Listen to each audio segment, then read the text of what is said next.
پتہ ہے اللہ یقین والوں کے لیے راستے بناتا ہے، اور جانتے ہو یقین والے کیسے ہوتے ہیں؟ جب ان کی دعائیں بھی ان کے مخالف ہو جائیں وہ تب بھی اللہ سے مانگنا نہیں چھوڑتے۔ ایسا یقین کہ جب ان کی ساری دنیا ان کی آنکھوں کے سامنے بکھرتی ہوئی دکھائی دے رہی ہو، اور وہ تب بھی آسمان کی جانب دیکھ کر کہتے ہیں ہمیں پتہ ہے تو ہمیں تھام لے گا۔ تو بتاؤ پھر کیا تم اتنا یقین رکھتے ہو؟ کیا تم اتنا یقین رکھ سکتے ہو اس ذات پر کہ اپنے منصوبوں کو اس کے منصوبوں کے لیے ختم کر دو؟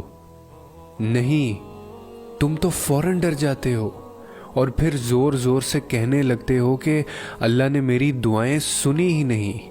بھول گئے ہو کہ اللہ کہتا ہے کہ تم کیا سمجھتے ہو کہ تم کہو گے میں ایمان لایا اور پھر تم آزمائے نہ جاؤ گے؟ جان مارنی پڑتی ہے تب جا کر اللہ ملتا ہے، یقین کی کڑی آزمائش کاٹنی پڑتی ہے پھر جا کر معجزے ہوتے ہیں۔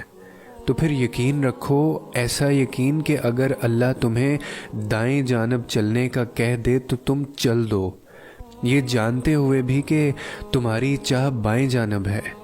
پھر دیکھو کیسے وہ بائیں کو دائیں طرف لے آتا ہے اور تمہیں اس راستے سے اپنی قدرتیں دکھاتا ہے، جہاں سے تمہیں کچھ بھی ملنے کی توقع نہ ہو، جہاں سے تمہیں کوئی چیز ملنے کا گمان نہ ہو، وہ وہاں سے بھی تمہیں دے سکتا ہے۔ اور اللہ ہر دعا کا جواب ضرور دیتا ہے، بس ذریعے مختلف ہوتے ہیں۔ کبھی وہ کسی انسان کو آپ سے ملوا کر جواب دیتا ہے اور کبھی اسے آپ سے دور کر کے، کبھی وہ ہواؤں کے ہاتھ پیغام بھیجتا ہے تو کبھی اپنا جواب کسی ٹھوکر میں چھپا دیتا ہے، کبھی وہ سجدے میں گرا کر اپنی مصلحتیں سمجھاتا ہے اور کبھی ہاتھ تھام کر صبر کا صلہ دیتا ہے۔ آزمائش کا آنا اور روح کا ریزہ ریزہ ہو کر بکھر جانا بے وجہ نہیں ہوتا۔ کبھی تکلیف میں ہو تو اللہ کو محسوس کرنا، پھر اس کی موجودگی بھی دکھائی دے گی تمہیں اور اس کی سرگوشی بھی سنائی دے گی۔